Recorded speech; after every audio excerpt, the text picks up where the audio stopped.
to record. And if You you can got it, record, baby. okay, so we can share these. We can share this with other people. I mean, we are streaming it to Facebook, so it's Hmm? recording there. But we What? want to be sure because What? this works best if you guys bring your issues to me, so we can say, well, how would we use these processes to deal with those things? Okay. So, okay, so the first thing I want to do is let's see, just introduce myself, Stephen Barnes, and I'm the creator of the Life Writing and Firedance systems, and I'm a novelist and television writer and martial artist, and more importantly than most of those things, husband and father. There is nothing that's more important to me than my family and my community. Period. That's above everything. Anybody who knows me knows that's true. So it's not that that's always easy, but when your values are clear, it's easy to make difficult decisions. And my co-host, luckily, just by fluke chance, she was supposed to be flying to Florida today. Tanana Reeve, her flight got bumped, so she's still here. Tanana Reeves. I am here. This is my avatar, not my camera, because I wasn't expecting to be here, but I am excited to be here. Great. Fantastic. That works. And Tanana Reeve is my other half. And, just it's scary. I've never really depended on other people. I always had this sense that I was going to have to do it all myself. And being married means partially surrendering to the need to lean on, the need to expand your definition of self to include another person. That terrifies me. And it's okay. I mean, to live slightly in the space of fear. I just heard a thing yesterday from an amazing lady who basically said that you have to be uncomfortable. You accept being uncomfortable in order to step into the realm of the possible. Your potential is on the other side of feeling uncomfortable about things. As long as you stay in the zone of comfort, Yes. you're never going to grow. Growth is uncomfortable. So what I would love for you guys to do is to unmute for a second and say hi to everybody, get the energy going so that this. Hi, everybody. That's right. Hey, everybody, just unmute, say Hello hi. from Alaska. Hello. We have all survived another week. That is not a small thing. You understand that? Thousands didn't. So let's celebrate life and love and being able to share. And what I promise to you is that I've committed to doing this show for 1 year. For 1 year until the end of 2023, I promise to move heaven and earth to be with you every Friday. If I'm not here, it'll only be because I am sick, which I rarely am, or I am flying someplace, I'm in the air, and I literally cannot be here with you. But I'm going to be here for 1 year. And what I want very much is for you to commit to yourselves for 2023 to be the best year possible. If possible, the best year of your lives. Who is willing to make a commitment to try? Raise your hands. Raise your hands. You're willing to try for 2023 to be the best year of your life. Great. Because what I'm going to do is I'm going to give you 100% of myself every time I am here. So now you can also, Tananari, can you mute everybody? Okay. Because if you can mute everybody, so everybody mute now, so that T and I can talk, and we can get into this. And we will unmute you again later on. You'll have time for questions and things. But the first thing I want to do is get that energy up. Now, Tanara, if you had a question about energy, would you go ahead and throw me that question? Tanara. Okay, maybe somebody muted me, or maybe I muted myself. But in any case, I did have a question about the difference between exercise, which I think a lot of us understand, and Qigong. Okay, great. So here's what you do. We talked last week about the process of behavioral modification to, you want to change a behavior or an attitude of yours, or, primarily a behavior, because if you've got an attitude and it's a negative attitude or a positive attitude, the way you know you really got it is by looking at your behaviors. If your behaviors are going to be driven by your emotions and your beliefs and your self-image and things like that. So if you're going to change a behavior, what you do is you recognize the behavior that you want to change. You identify the behavior you want to change it to. You raise your energy level, practice the new behavior, fail successfully, which means you learn something from the process, and start over again. So the most important piece of that process that people miss generally is raising their energy level. I think that's the most important piece. So energy is really important if you want to change, because as we said last week, the reason you can't teach an old dog new tricks is that the old dog is tired. So raising your energy level is important. Now, there are 4 basic components about changing your energy level. We'll go over it very briefly, but we'll go into it in greater depth another time. I want to focus on some particular aspect of this process every week. But the 4 things that you need to raise your energy level are briefly exercise, diet, rest, and focus, motivation. We'll be talking about that a little bit more. We'll be talking about some of those things a little bit more later on. But the difference between exercise and Qigong, which is Qigong is the energy system that operates inside the Tai Chi form. Exercise generally intends to increase your energy level, often by literally improving your biology. Training your mitochondria to produce more energy on a cellular level, increasing aerobic capacity, increasing flexibility or mobility more, so that you don't have as much resistance in your movement. So that's actually being more efficient in your movement, and that's where you start touching on Qigong and Tai Chi. So exercise increases the amount of energy, but Tai Chi and Qigong increase your effectiveness of using the energy you've already got. Okay, so it's like exercise is increasing the water pressure or running to the ocean, and Qigong is you're in the water. Maybe it's a narrow stream, and you're finding what's the deepest portion of the stream. Let me stay here in the deepest portion of the stream that I have. So it's not beating your body up. Exercise is often beating your body up, but things like yoga and Tai Chi and Qigong are about connecting the mind and the body in a peaceful, loving, nurturing way, saying thank you to your body for giving you what it can. Your body, just like your mind, you have done the best you could with the resources you had at every moment of your life. Every moment of your life. And if you cannot say thank you to the body that you have that might be a little beat up. My body is a little beat up, I'll tell you. Nobody gets through life undamaged. You don't. You bark your shins against things. You make mistakes. You get your heart broken. You fall down. You get some scar tissue in there. And so, thank your body. Your body has done the best it could. If you had a horse that you had ridden every day of your life, and that horse loved you and had done the best it could, and now that horse is a little lame. It's not as fast maybe as it used to be, but it still would love to take you for rides. It still would love it if you come and feed it sugar and take it out in the sun and you move together. And that love is what it has to give you. That the gift of what it has is all it has to give you. If you can appreciate your body as the instrument that has taken you through life, if you can appreciate your heart, which has been buffeted by fear and love, but has done the best it could at every moment. If you can appreciate your mind that has tried the best it could to adhere to the rules that you were given, to move you away from pain and toward pleasure, if you can, then you're doing the best you can. And Qigong is that sense of doing the best you can with what you have. Now you start doing that and your stress level drops. Your tension drops. You actually free up more of your natural energy. So there is that intrinsic aliveness that children have.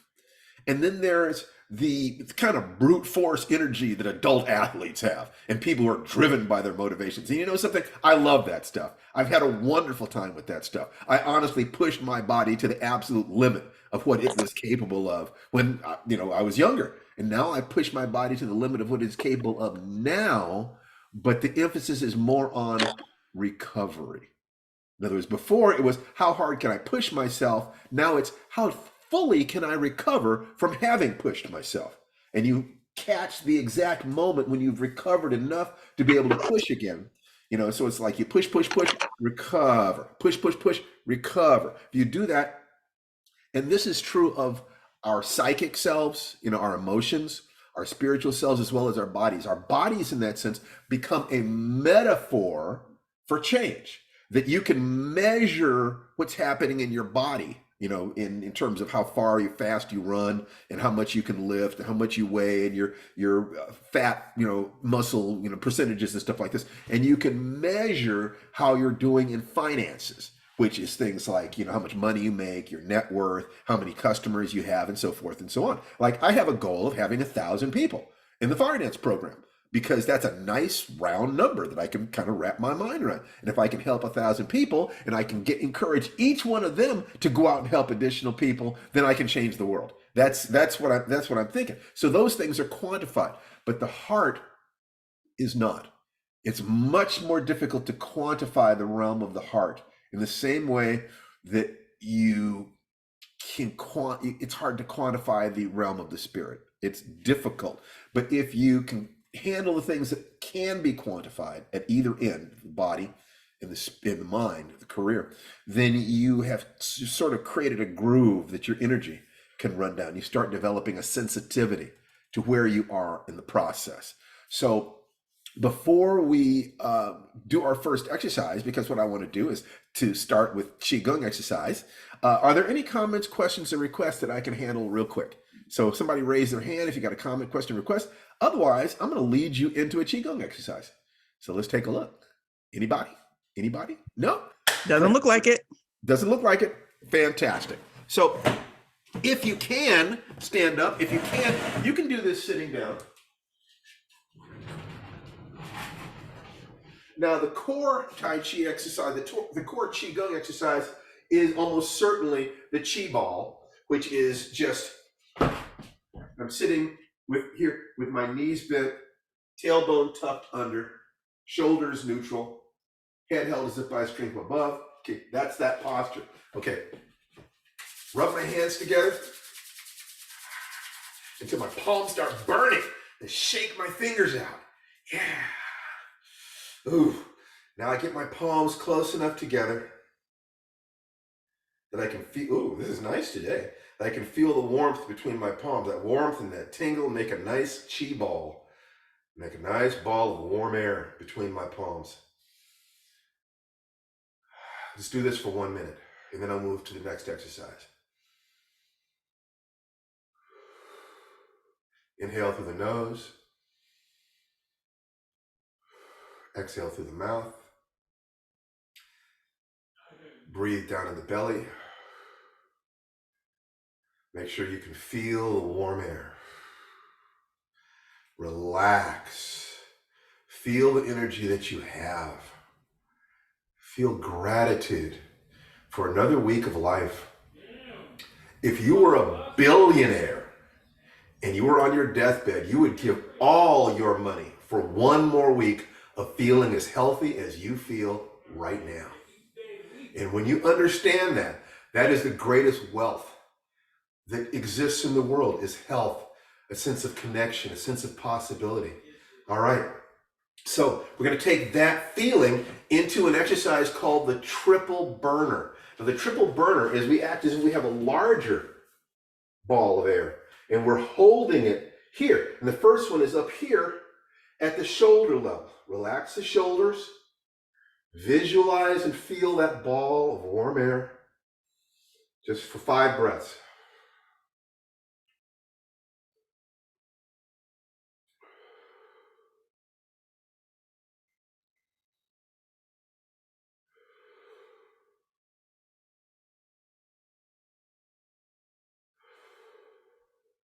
Okay, now you lower your hands until they're right about at the diaphragm. 5 breaths. Relax.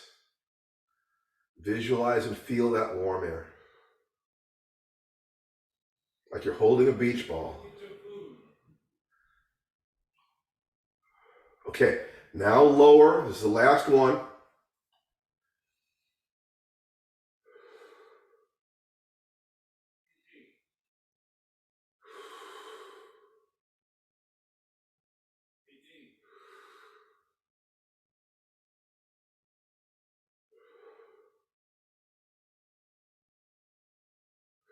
Okay, good.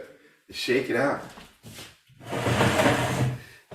Getting in touch with the energy you already have enables you to find the thread, to follow the thread of consciousness and breath to the energy that you want. And you're going to need that energy in order to create the best year of your life.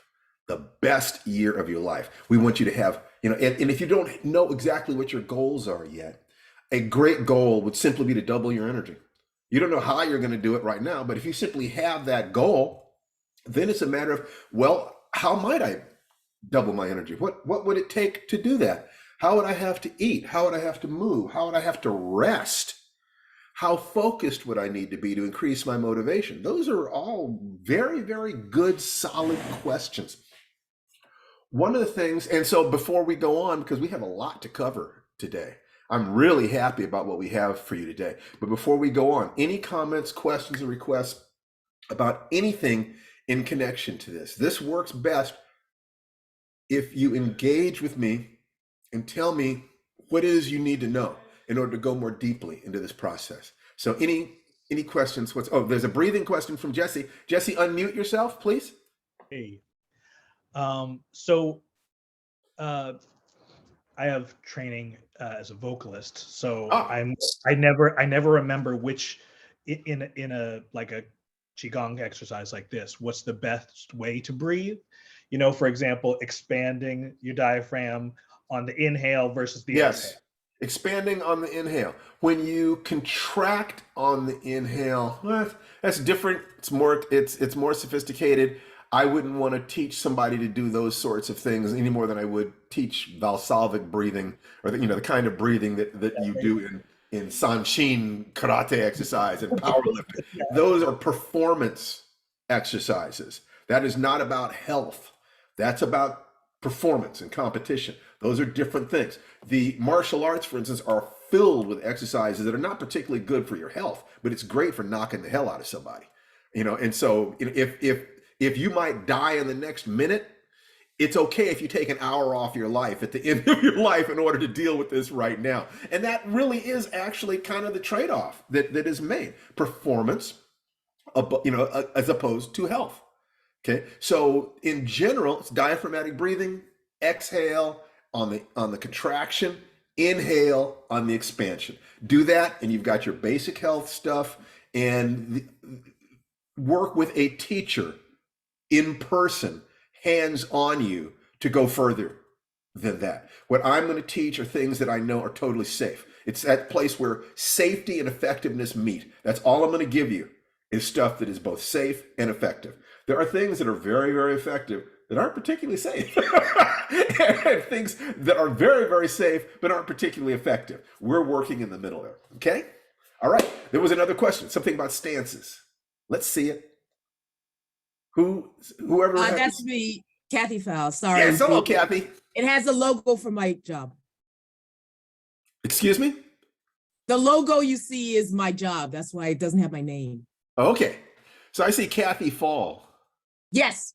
Okay, so Kathy, what's your question? My question is, as your arms are going down, are you sinking into the horse stance? Do you see a need to do that? Yes. Yes, because when the arms are going down, you are contracting, okay? Up, expanding. In general, during the Tai Chi form, there are lots of clues. There are some movements where it's a little difficult. Push to the corner, for instance, you are exhaling on an expansion in some ways. So you're not inhaling on that expansion. Why? Because that's one of those movements where you're actually striking somebody. Yeah. And when you're striking somebody, even though there is an aspect of it that is expanding, you also want to contract your body into a solid mass. When you're inhaling, it's like you're creating a bubble in the middle. You're not as solid. So that's why in karate, they will teach you to time striking somebody until they're inhaling, because they're creating a bubble there. Boom, you pop the bubble. And you can really mess somebody up if you simply by timing when you strike them. So when you're doing Tai Chi, understand that it is not combat. It's the dream of combat. It's a platonic ideal of motion. Applying that to actual competition is a different matter. The way we're doing Tai Chi, it's efficiency in movement and health. You want to learn how to use Tai Chi for fighting? I would suggest looking into the Filipino martial arts or the Indonesian martial arts. They have some really interesting stuff that ties in very, very directly. Does that help? Yes, I think I'm hearing you say as you're lowering, you are sinking. Probably not seriously sinking, but.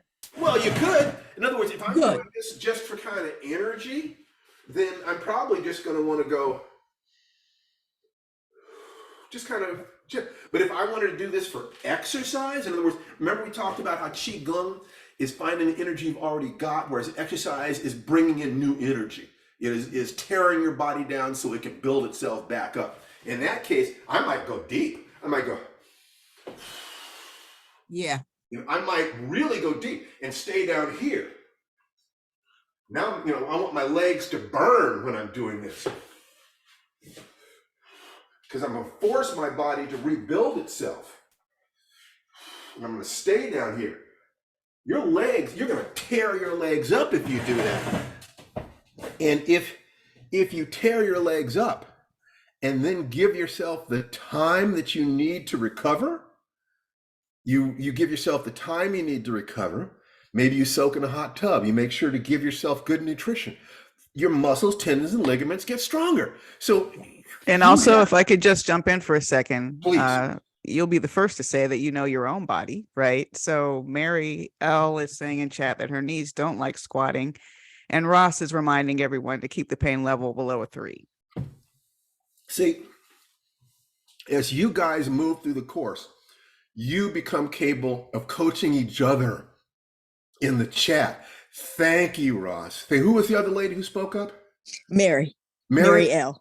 Thank you, Mary. Pain never goes above a 3. Preferably, you don't take it above a 2. I don't mind a little discomfort, but I know my body. So I'm not, basically, this is something I learned in yoga from one of my teachers when I was going through teacher training, a guy named Rod Stryker. He was a yoga teacher to the stars.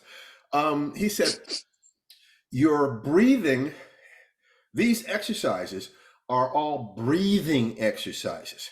And all you have to do to keep them safe is you never go more deeply into any of them than you can go while maintaining the thread of your breath. If your breathing begins to go, you're going too far. If you're holding your breath, you're going too deep. No. It's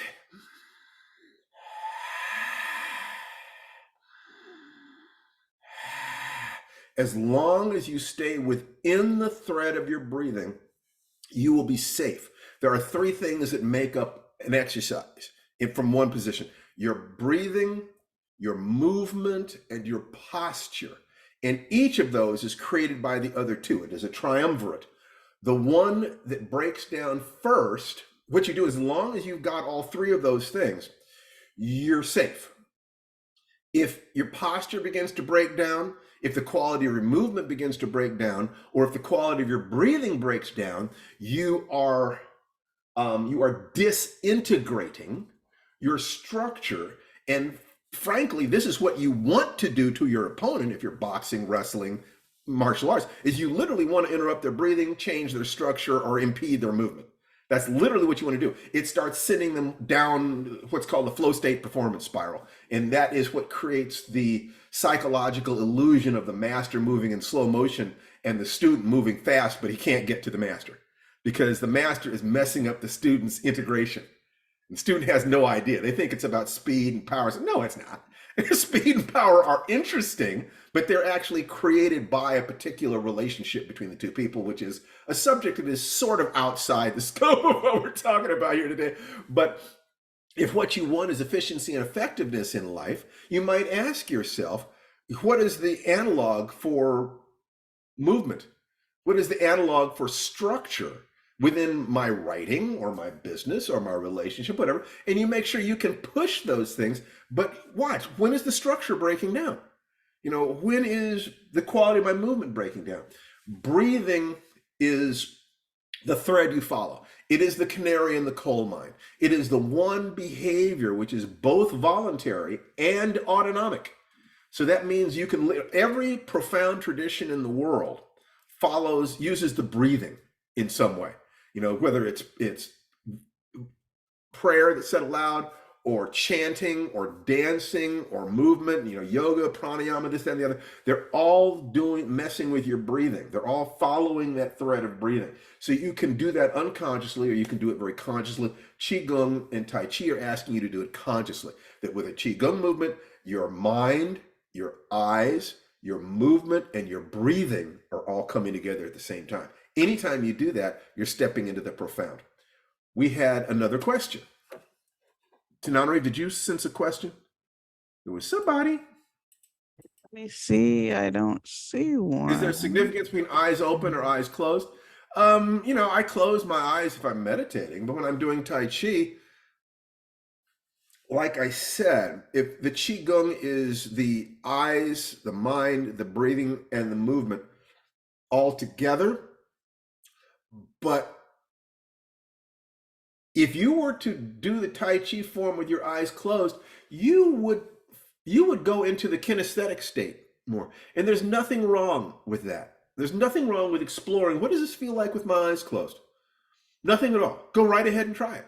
And see, and what you're trying to do is to gain sensitivity so that, it's your machine, it's your car, it's your computer. You have to learn how to operate it. I can give you general suggestions, but there's nothing wrong with playing with things as long as you don't hurt yourself. As long as you learned, you won. Okay, let's see. There was another comment chat. Sharpens awareness on balance for sure, absolutely. And by working on balance in a structured and relatively artificial context, you are protected against sudden changes in balance that come unexpectedly in life. In other words, balance in Tai Chi, if you lose your balance, there's nothing really wrong. But if you're walking on an icy sidewalk and you're thinking about getting to a red light, getting to a light before it changes, you better have your balance on automatic, because with your attention off your movement, I got to get across the street, that's when you can slip and fall. It's when you're not paying attention to what you're doing. So what you're trying to do is you have one phase of life where you are very conscious of what you're doing, and you're getting those skills of unconscious competence. You're learning, how do I move? How do I change? How do I do this? How do I relax deliberately? And you're moving all that to unconscious competence in the same way that you had a dozen different things to learn in order to ride a bicycle.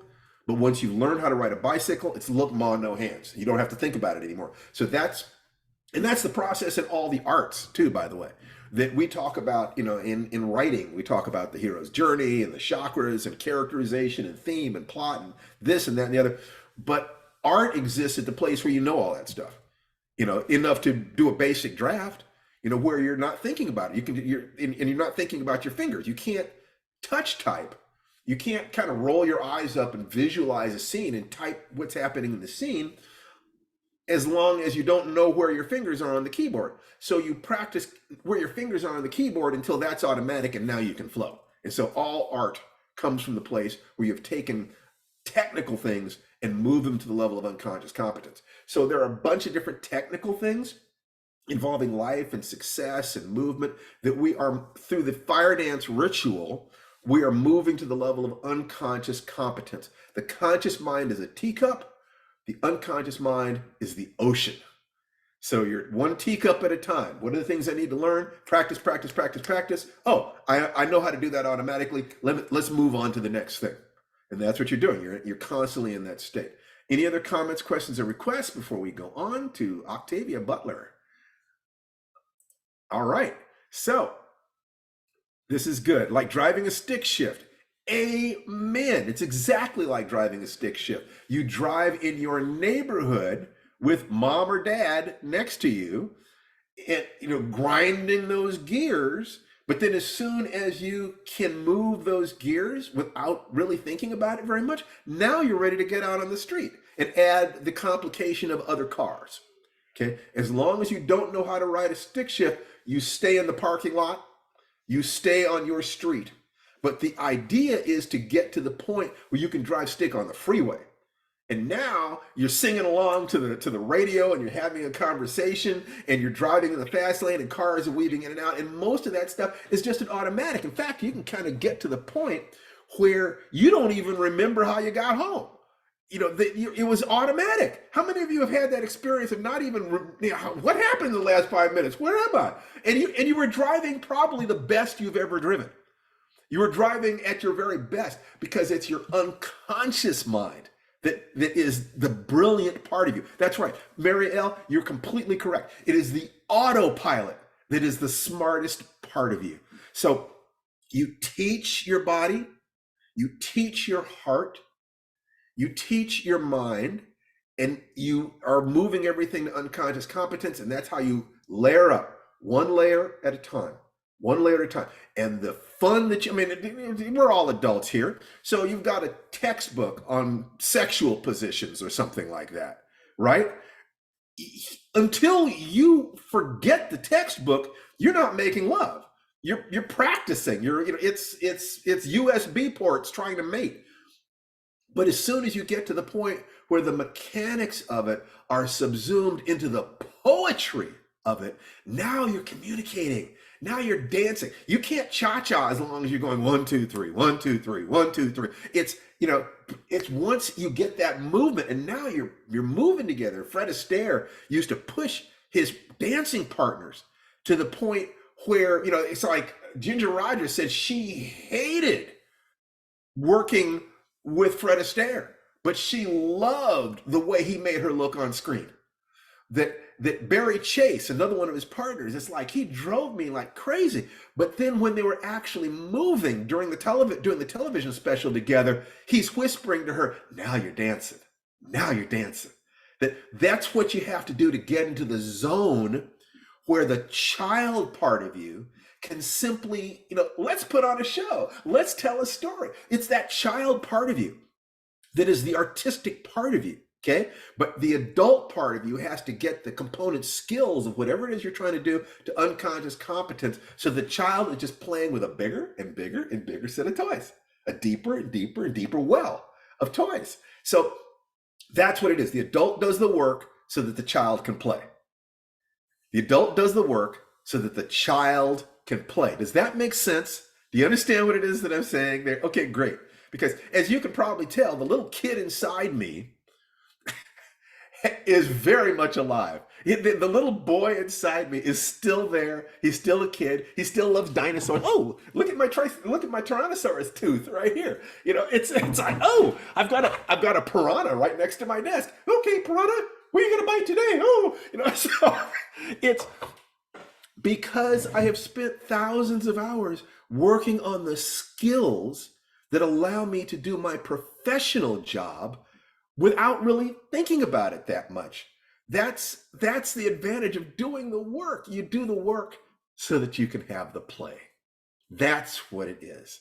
There are so many different ways. Like I said, almost everything I'm saying is a different version of the same thing. This is how we kind of walk up the mountain. First, we have to identify the mountain. Where do we want to go? Then we have to talk to people who have been to the mountain.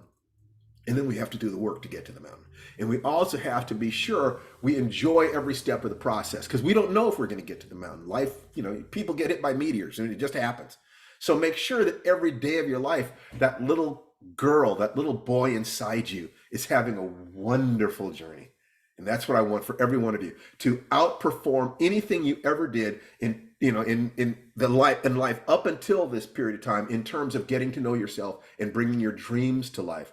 But also, I'm not saying that on December 31st, that's when you get to celebrate. I want you to celebrate every day. I want you to wake up every day grateful for another day of life, and go to bed every night knowing you did the best you could to connect to your heart and it was another good day, another good day, and then another good day. You do that, it takes 7 good days to have a good week, 4 good weeks to have a good month, 12 good months to have a good year. And you stack up the days, the weeks, the months, the years, and all of a sudden you're having a wonderful life. And that's what I want for each and every one of you, however you define that.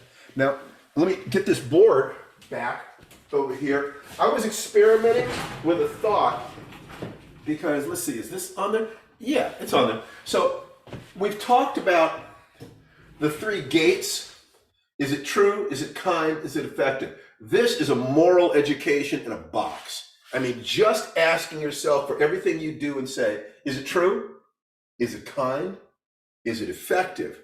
Will straighten you out really nicely. And watch the people who will fight against the notion that being truthful, kind, and effective is a useful way to be. People who don't think that being truthful and kind are efficient and effective in life, you better pay attention to them. They've just told you who they are. They have just told you who they are. They're willing to lie and they're willing to be unkind to get what they want. But those of us who commit to being honest and kind believe that being honest and kind is efficient and effective, that these things go together. So this is the 3 gates. These are the 3 centers: the body, the belly, brain here, the heart center, and the head center. In essence, the body is your warrior self, your survival, and also your way of determining what is true in the world. Exercise, physical movement doesn't care how you feel. That mile is there whether you walk it or not. It does not care. Your heart is where love and fear fight with each other, and you have to resolve those things in order to be kind. And your head is where you are developing strategies and tactics that allow you to move through life with efficiency and effectiveness. So you're what is true, and how can I be more loving? How do I relate to my fear? And how do I move through the world with greater power? So in that sense, Qigong is about efficiency and effectiveness. We're feeling, and you warm this up and you can feel that. When you can feel that, now you take that into your Tai Chi form. How much do you have to relax to get that same feeling? You have to be so relaxed in your Tai Chi form that you're almost dreaming. It's that, there I am. Yeah, there it is. And we're all carrying more tension in our bodies than we need. You should relax until your arms almost fall, until your body almost falls over, right on that edge, as if you are suspended by thick air. You do that. And now that same feeling, you take that into business. You take that into relationships. You give exactly the amount of energy that is necessary at this moment, that is optimal at this moment. No more, no less. Just the right amount of energy. No more, no less. Learning to calibrate that is of critical importance. You don't want to burn out. You don't want to use less energy than you need to get there. My very dear friend, Octavia Butler. Octavia was like a big sister to me. For several years, I moved back to my mom's house after my mom passed away down in Los Angeles, and Octavia lived about half a mile away. So we frequently got together for lunch and dinner, and taking her to bookstores and taking her to the library, and we talked a lot about life. We both understood that there were going to be obstacles to achieving what it is that we wanted. My obstacle, there were obstacles that any artists face, and anyone who's tried to make a living in the arts knows how tough that is. But I had we both shared an additional problem in terms of race. We were the only ones in the science fiction field. We were for almost 20 years. Chip Delaney had left the field. So as far as we knew, we were it. And then she had an additional barrier of gender. So the question of how do you play your hand? How do you do this? How do you get where it is that you're going with grace and be able to enjoy life along the way? And one of the things that we bonded over was not just the love of writing, and love of thought and a common perspective ethnically, and in terms of where we had come from in terms of social positioning. But a book called Think and Grow Rich by Napoleon Hill. Let me see if I can. This book was written originally, the principles in it were written in the late 20s. And I think that the book was published in like 1937. This book, there had been earlier books, but this is probably the major statement of what he did, which is to interview and study hundreds of really, really successful people who had started with little and ended up being very, very rich and successful. And then ask the question, what do they all have in common? And both Octavia and I believe that if we could find the right people to model in that sense, we could get there too. And she used a lot of what was in there. Let me see if I can share my screen and put something up there. Yeah, I think I can. All right. So if you go to the Octavia's library is someplace in Pasadena. The Huntington Library. Huntington Library. There are archives. Now, I saw this for real at Octavia's house. And so I know that this was what she did. But if you can read this, these are the affirmations that she wrote for herself. You can't read this very well, but you can find other copies of this on the internet if you just look up Octavia Butler affirmations or Octavia Butler Think and Grow Rich. And you'll find this. It says, shall be a best-selling writer. After Imago, each of my books will be on the bestseller list and then lists a bunch of different newspapers and so forth. And they will stay there for a long time and they'll make this amount of money. And what she did and what the book suggested is that she read these affirmations aloud twice a day. So just imagine, Octavia reading to herself, I will be a best-selling writer, I this and that, and reading it with energy, with enthusiasm, with belief. Okay, so that's what Octavia did every day. Now, another thing that she did was she would write down various things that moved her in terms of self-development. So here's a statement: whatever the human mind can conceive and believe, it can achieve. Napoleon Hill. I thought that was Earl Nightingale, but maybe it's Earl Nightingale quoting Napoleon Hill. All right, and then it says that she has a list here of essentials of success: motivation, persistence and determination, self-discipline, imagination and creativity, excellence, specific goals, specialized knowledge, adaptability, responsibility, cooperation, self-reliance, mental rehearsal, time management, concentration, sustained attention. You get it? Are you starting to understand that here's this brilliant woman willing to work far harder than most people are? I can tell you for a fact, Octavia was the most committed artist I've ever met who was not insane. She was not crazy, but she did, like an awful lot of extraordinarily high performing people, decide that she was willing to sacrifice in order to accomplish something. Bruce Lee was also a devotee of Think and Grow Rich, and you can see the exact same thing that he did, writing out what he was going to be and the biggest star in the world, and so forth and so on. Jim Carrey did the exact same thing, went up to the Hollywood sign and shouted his affirmation to the universe about the star he was going to be. Countless people have either referenced that particular book or referenced the techniques in that book to establish the belief systems, the habits, the understanding of the behaviors. Now, there is a meme that I see running around Facebook of the real secret of the extremely successful is being born rich. That's an advantage. If you can be born rich, that's great. I can't deny that. But I have never studied rich people who were born rich. What I have studied is rich people who started at the middle class and below.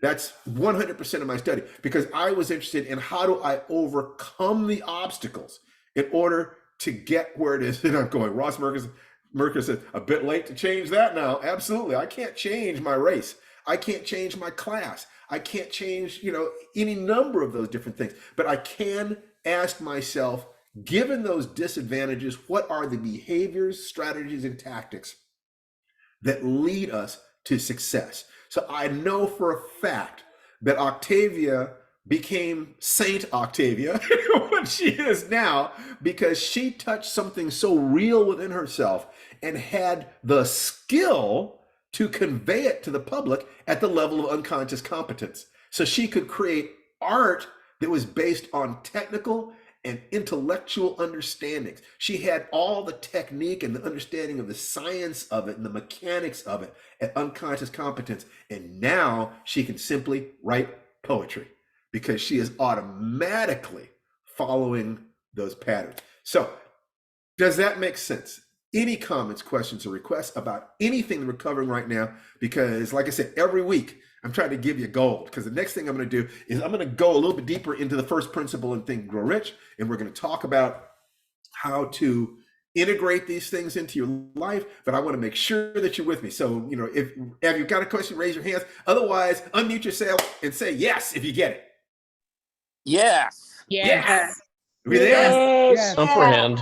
All right, good. Fantastic. That's wonderful. Octavia she was such a wonderful person. She really was. She, for the record, Octavia's opinion of my writing was that I was not pushing myself hard enough. That she knew I could be better than I was, that I was still playing games with it and still hiding out rather than really, really committing. And she was right. That's why she was above me as a writer. And I'm not saying that to put myself down. I'm very happy with who I am as a human being. But when somebody puts more of themselves into something, they deserve to be better than you. And that's most of what I see with people who are better than me at anything that I like. I mean, the martial artists who are better than me, they put more of themselves into it. They deserve to be better. The writers, absolutely. Clarissa, raised your hand. Unmute yourself. What can I do for you, sweetheart? Now that you see what she saw, what do you think the more would have been for you or is for you? When you say you should have put more or you want to put more, what is I can tell you exactly. I can tell you exactly what it was. I was afraid to own my ethnicity. I felt that I had to hide in order to survive. So I really played down some of my feelings concerning race and class in America, because I was afraid that if I did not do that, I would not be able to make a living. And I actually had people threaten me. I actually had people tell me that if I did this, that my career would fall apart. I would be attacked. What they call right now cancel culture. I had people walk out of conventions where I was giving a talk. If somebody asked me a question about race and I told the truth, people would get up and walk out. It's just like when James Earl Jones, or was it James Earl Jones? No, it was Samuel Delany, in an article in Magazine of Fantasy and Science Fiction, talked about how there was no racial diversity in Star Wars, and people attacked him viciously because he was getting between them and their illusions, their fantasies. So here I am trying to figure out, the only one of my kind in the world, as far as I knew, trying to figure out how to survive long enough for the culture to change enough to support the visions that I had. And I was hiding. I hid behind Larry Niven and Jerry Pournelle. I tell you that absolutely honestly. I could make a lot of money if I would write books with these white guys who were wonderful to me. And that's how I was able to literally pay my mortgage and support my family. Well, one day I'm having dinner with a dear friend of mine named Darnell Gadberry, black computer engineer. And I told him what I was going through, and that I felt like if I expressed myself honestly, my career would suffer. But if I did not express myself honestly, I was betraying the little boy inside me, the one who looked out at the world and said, where am I? Who watched when worlds collide and saw that all the people thought worthy of being saved were white. So I was caught between can and can't. I knew that if I did not succeed in life, or I felt if I did not succeed in life, I would be crushed. But simultaneously, my mother, the source of all wisdom and all that is good, and the rules that I'm supposed to learn, my mother told me, quote unquote, Stephen, If you show white people how smart you are, they will kill you. If you want to know why I went into martial arts for 50 years, that's how much fear I had.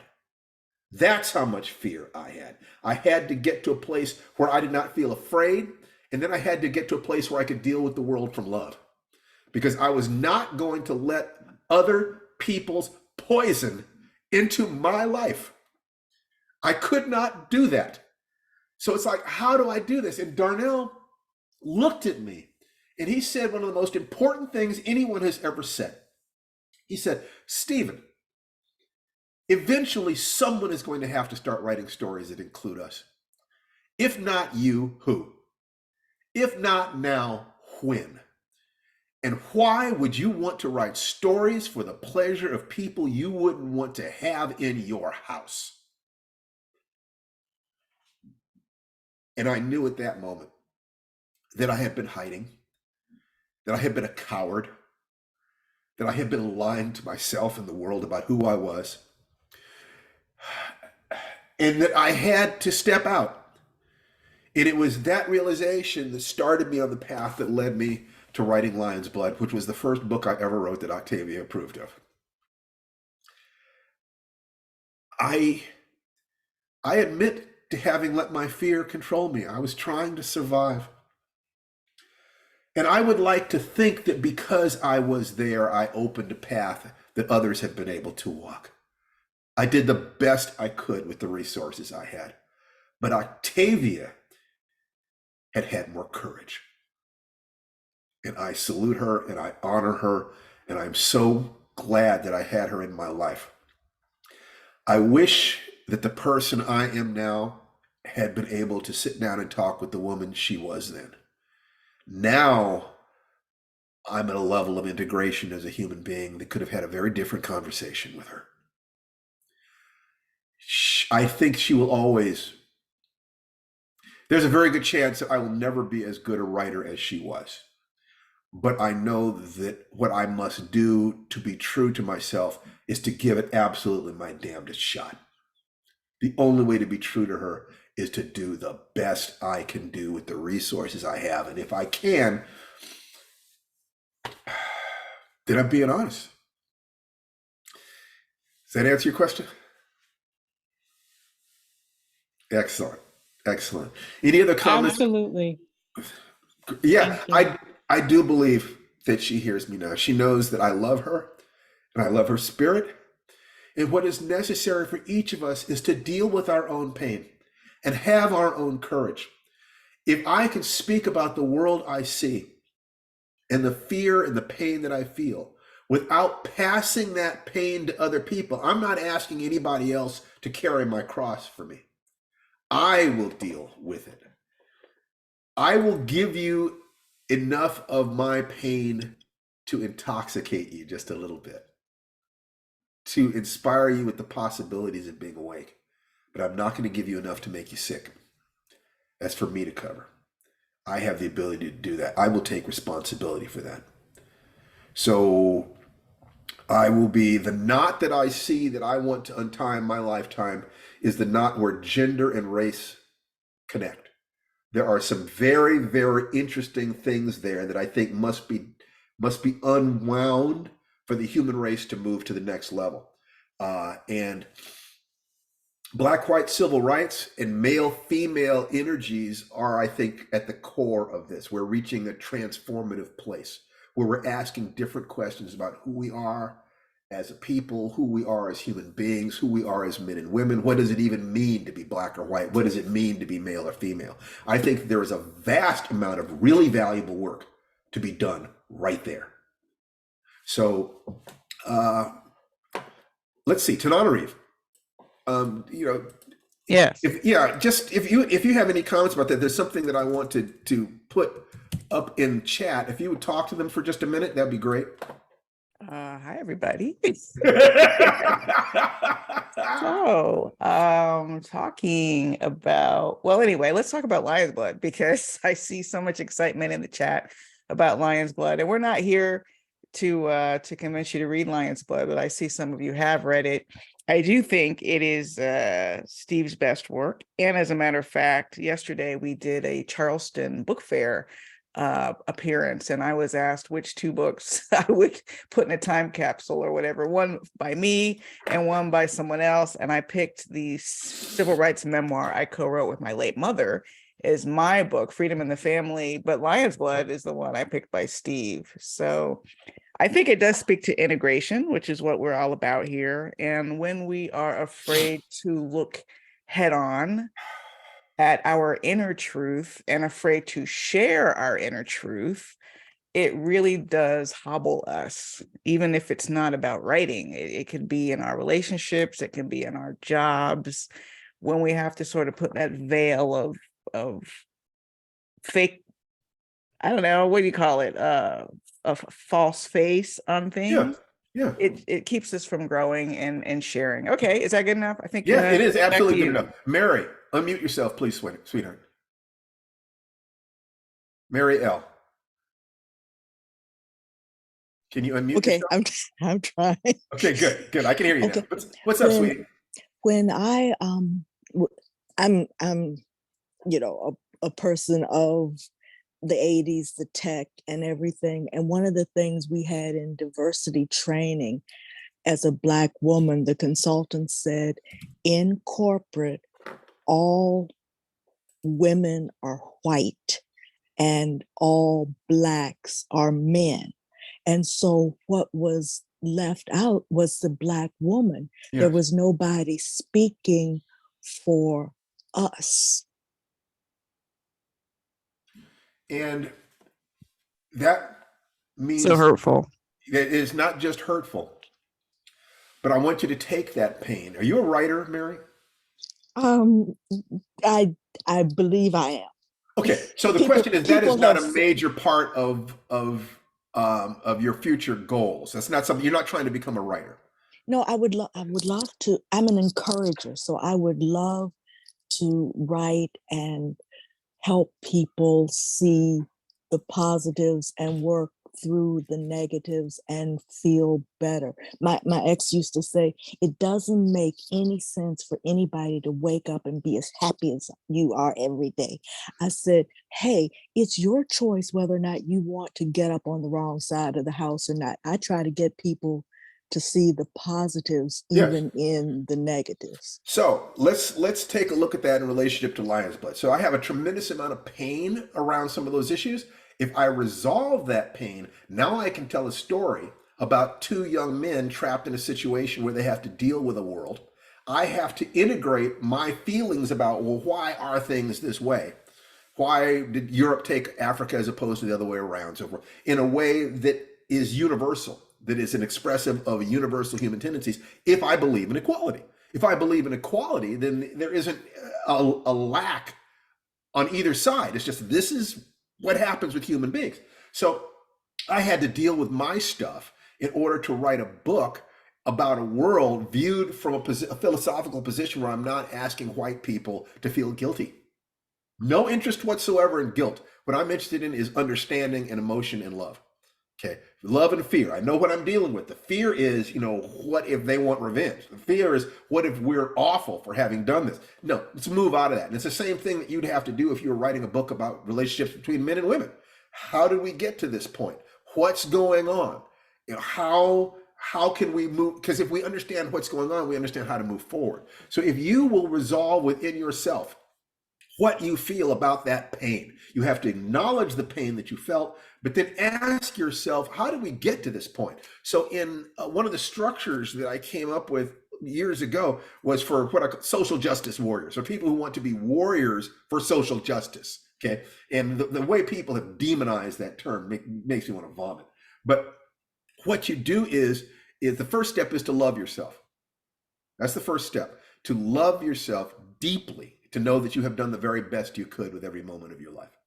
The second step is to love at least one other person. Loving at least one other person opens your heart. You begin to extend your own humanity to somebody else, at least one other person. Okay. The third step is to understand history without guilt, blame, or shame. So ask yourself, How did we get to the point where men treat women the way they do, women treat men the way they do, black people treat white people the way they do, white people treat black people the way they do? If you can get to the point where you can see how we got here, you're one of the people who can help us to a future in which the masculine and the feminine, the black and the white, all these different things, these dualities are being resolved. But you have to have the strength to do it. And that means looking within yourself, the shadow within your own heart. And the different and how black people treat black people. Because Amen. I've been in a lot of environments, and I said, oh, I'm going to go into a black organization. And I thought it would be kumbaya and all of this.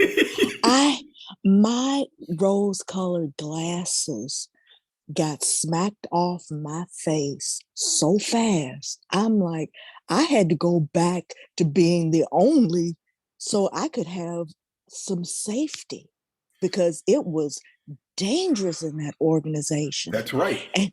And the one thing I think about all the time, I said, why can't humans be as smart as animals? Okay, because cats don't care what color fur you have. If you are a female, they're going to try to get some. Dogs don't care if you are a Great Dane or a Chihuahua. The Great Dane's going to try to get with the Chihuahua. It's like, why can't... And that Chihuahua is either a very lucky Chihuahua or a very unlucky one, depending on how you want to look at that.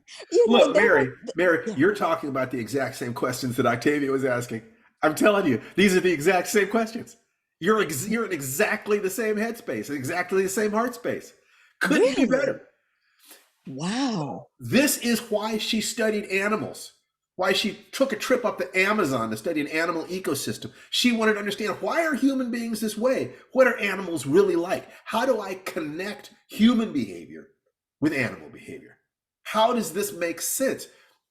I could give you my answers, but no, you got to have your own answers. And what I suggest you do is, what I would hope that you would do is to connect human behavior directly with animal behavior. We are not discontinuous. But we do time bind. We do think about what might happen tomorrow. We can engage in abstract thought in different ways. How is it that our advantages in certain ways are disadvantages in others? What is tribalism? What is this? What is that? You have to figure this stuff out. And when you figured it out, let's talk. And thank you for bringing that clarity and that honesty into this discussion. This is a safe space for us to have this talk. Nobody's going to attack you here. Not while I'm alive. Period. You put some Tai Chi on them, huh? No, believe me, Tai Chi is what I'm playing. Oh. I play with Tai Chi. That is not what I have my rank in. Okay. It's like, I had to be sure I was safe physically. And safety is not, I'm going to be secure. Safety is knowing that dying is okay if you're dying for something that you believe in. Because you have to die anyway. So a warrior is actually looking for a good way to die. Threaten my family. Oh, joy. I get to die today. It's like... Or you get to die, or the other person gets to die. No, because the attitude is, I'm ready to die, and I'm ready to take you with me. That's the attitude. That's the attitude that a mother has if you threaten her child. Whether she survives is irrelevant. Does the child survive? That position right there, that is the strongest position any human being can come from. You think Martin Luther King didn't know he was going to die? Gandhi didn't understand the cost? You think Christ didn't understand the cost? You got to be kidding. You upset the natural order, your life is at risk. So I've made my peace with the fact that if I speak up about what I'm saying, somebody could take a shot at me one day. It could happen. And I'm a public enough person. People know where I'm going to be. But all I can do is, at every moment of my life, be as alive and aware and loving as I can be, and pass that to my children, and give my wife every day all the love I have to give, because one of those days will be my last. And I know that with every fiber of my being. And you cannot scare me by threatening me. All you can do is wake up the wolf inside me that has enjoyed practicing hurting people for 50 years. That part of me would love an opportunity to hurt somebody. Oh, that's powerful. I kid you not. You do not mess with my family. And you guys, my students who are walking this path because you trust me, you are my family. This is a lonely path. I am trying to create a tribe. Okay, so I want to give each of you all you need to get out of the water. There are sharks in the water. Get on dry ground. Dry yourself off. Take a rest. Now turn around and throw life preservers to the ones who are down in the water. Get you healthy. Then you can help other people get healthy. You understand what I'm saying? Put your oxygen mask on fast. Huh?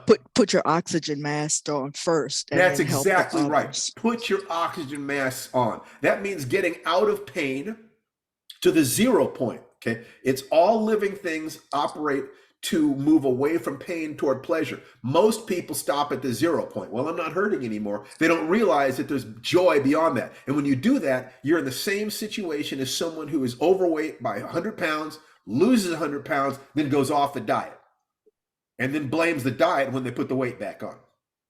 No, you have to have a sustained ritual of action that every day of your life sets you up to have the best day possible.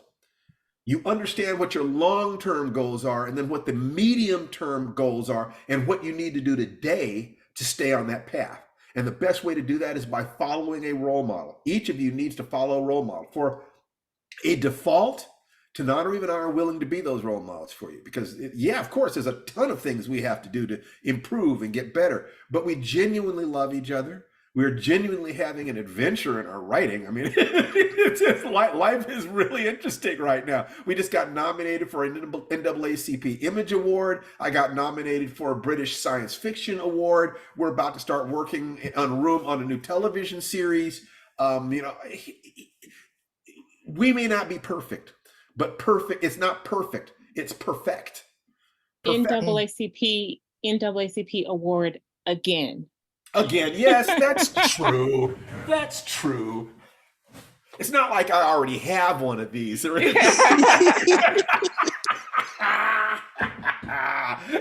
let's do another one just like the other one. And if I lose, it really is so great just to be acknowledged.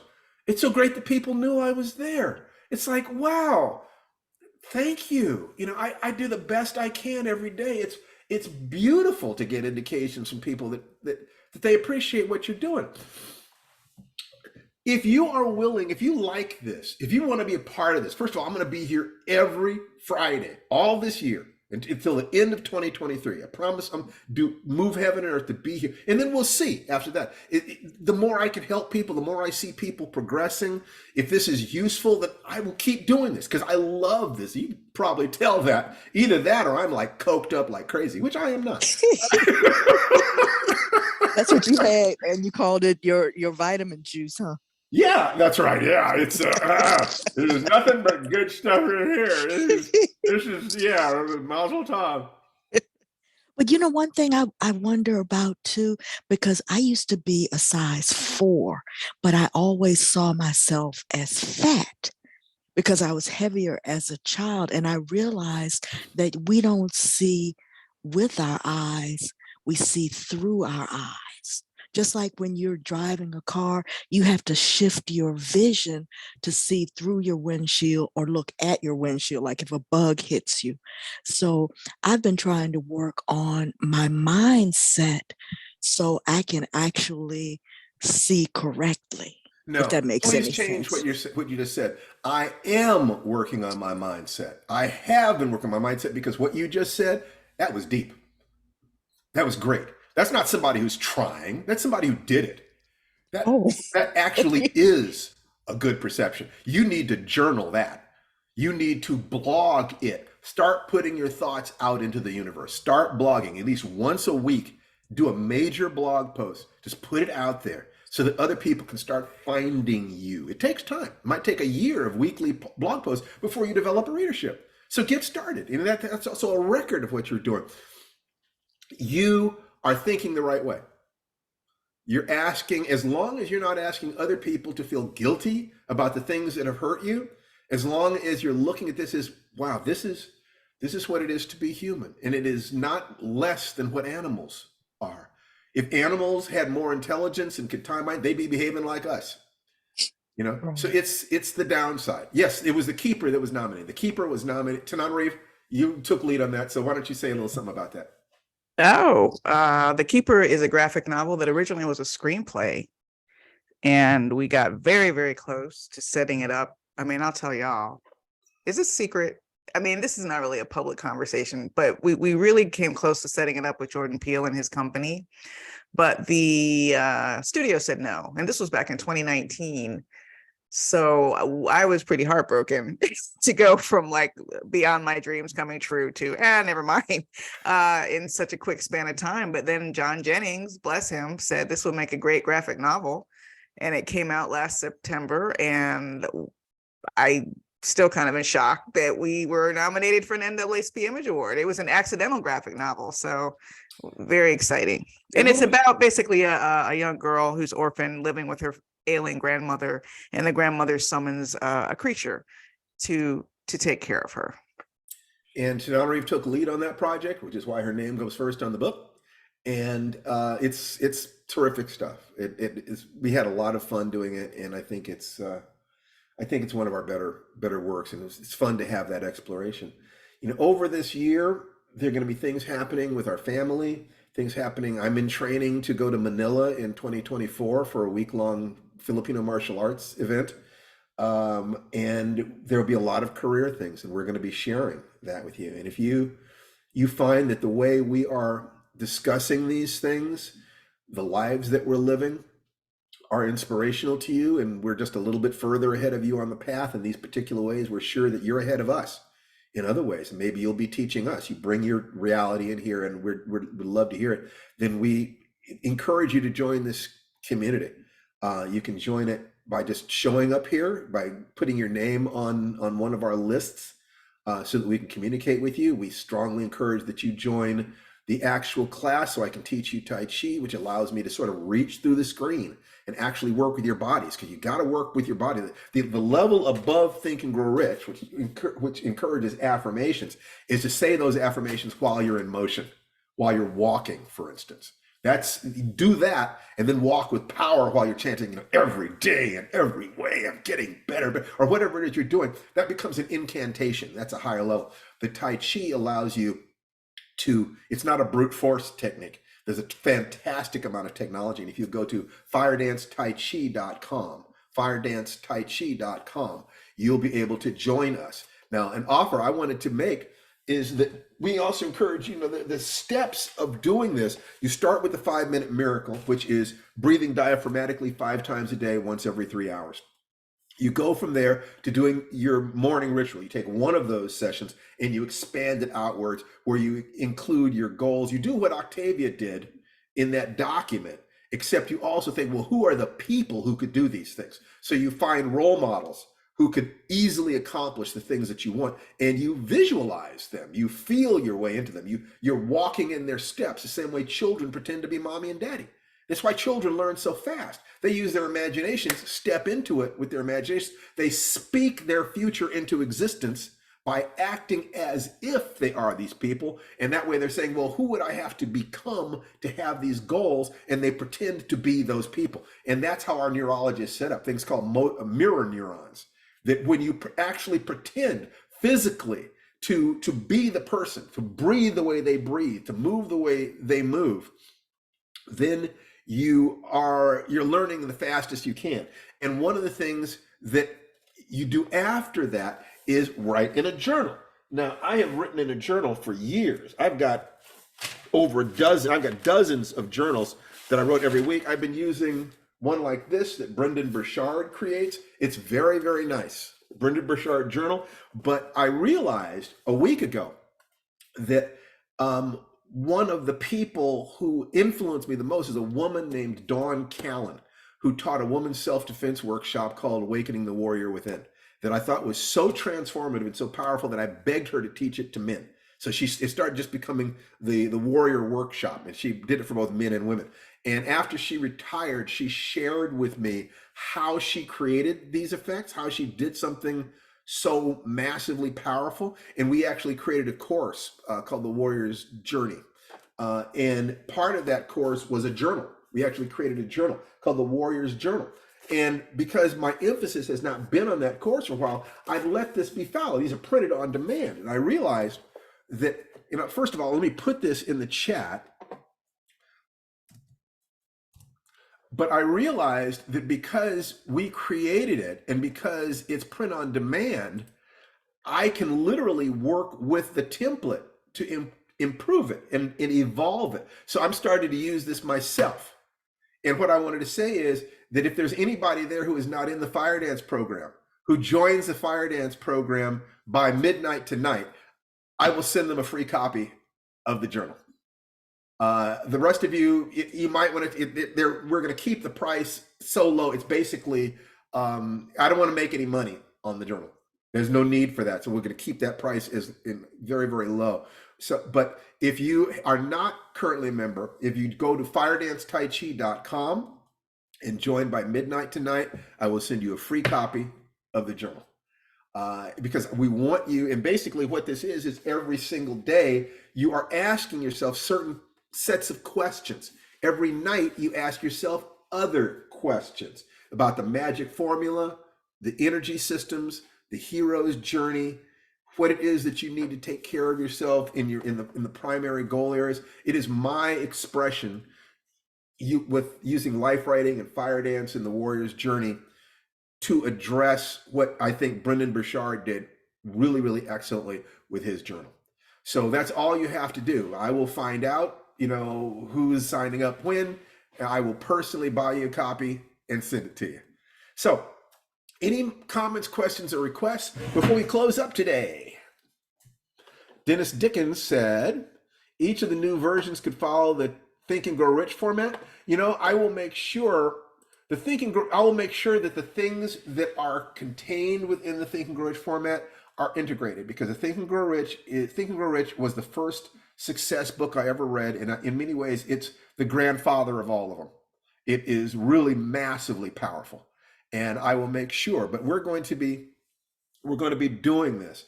The first principle, all of that out of the way, the first principle of I think it's 12 principles of Think and Grow Rich is desire. Desire. So before you get to any of the other success principles, the question is, do you want it? How much do you want it? You need to get in touch with yourself. You need to get in touch with the part of you that is dying to change, that wants to change the world, that wants to give to the world, that wants to evolve, to have, to be, to do. You have to get in touch with that burning desire. Now, the reason we don't touch that desire is because we don't have faith we can have it. So in order to let that desire out, you're going to have to touch the part of yourself that believes that it is possible for you to have, to be, to do, to evolve. I'm asking you to trust me, or find somebody you can trust, just as long as you find somebody, because the answers for how to get out of the box are written on the outside of the box. You're going to need teachers. What are we going to do tonight, brain? Yes, what are we going to do tonight, brain? I'll tell you what I like to do. I like to, before I go to sleep, I go into the hypnagogic state, which is that state between being asleep and being awake. And I will look back over my day and ask myself how I did. If everything was cool, I can just go to sleep. If I had a problem, then I might bring in the role model who could solve that problem. If it's writing, it'd be Octavia or William Shakespeare or Larry Niven. If it's martial arts, it's Steve Muhammad or Don Callan or Chin Man Ching, or Danny Inosanto, for God's sake. And if it's relationships, it'd be Steve Muhammad, or let's see, who else? Dawn. Anyone who is further down the road in terms of evolution than me, and I would ask them, what should I do while I'm asleep? Help me come up with a solution. I will think about what the problem is as distinctly as possible. I need to know how to deal with my son who needs to be communicated with. I need to lose weight. I need to finish, I need to write, increase the amount I'm writing. I need to increase the amount I'm reading. I need to get out of this financial jam. Who do I know that could do that, for whom that problem would be child's play? And I ask them inside me to talk to me, or to confer with the different parts of my personality so that in the morning I wake up with an answer. And the fact is, as far as I can remember right now, I don't think that's ever failed me. I'm trying to think. Maybe it has. But my honest estimation at this moment is that every time I can think that I was able to define a problem and to define the person who was my internal mentor who could solve that problem and ask them to come up with answers for me, I don't think I ever spent the night without waking up with an answer. Let me think about that. That's as far as I can see, that is the truth. Maybe the instructions on how to get out of the box on the outside, because be part of the community is part of the instructions. That is certainly, wisdom is knowing that we can't handle everything ourselves and knowing who to go to for answers. That was Kurt that said that. Raise your hands, Kurt. That was a good one. It's basically, the answer is this. If you knew how to solve your problems, you already would have solved them. If you have a problem that has been persistent, you might as well say, I don't know how to solve this. But simultaneously, you have to have confidence that you have the ability to solve it. That I can learn. I can't do this, but I can learn. I'm not strong enough, but I can become strong. I'm not wise enough, but I can become wiser. I don't have those resources, but I can get them. Let me humble myself, empty my cup, go to the teachers who have the answers and say, please, sir, teach me. In many ways, I had Larry Niven and Steve Muhammad, my teachers in writing and in martial arts, tell me that they had tried to teach many people, but the advantage I had was that I actually did what they said. I didn't fight with them. I didn't argue with them. I said, please, sir, teach me. And I did what they said. Find a mentor you can trust, me, Tananarive, or somebody else, and humble yourself and take from them as they did with their teachers, and their teachers did with their teachers. That is how we learn together. Then you will be able to turn around and teach us, inspire us. And I cannot wait for that day. Thank you. If there are no more comments, questions, or requests, thank you so much. Unmute yourselves and say goodbye and wish everybody a happy weekend. And namaste, everybody. Have a good week, folks. Have Have a a good week, wonderful everybody. weekend. See you next Friday, I hope. We'll see Lots of you. wonderful things. I will Awesome see as you always. next Friday. Raise your energy. Keep your dreams in your heart. Remember, the meaning of life is to be joyful and of service. And I'd like to close this, as I usually do, with the Sanskrit expression that means that the divinity within me salutes and acknowledges the divinity within each and every one of you. Namaste. Namaste. Take care. See you next week.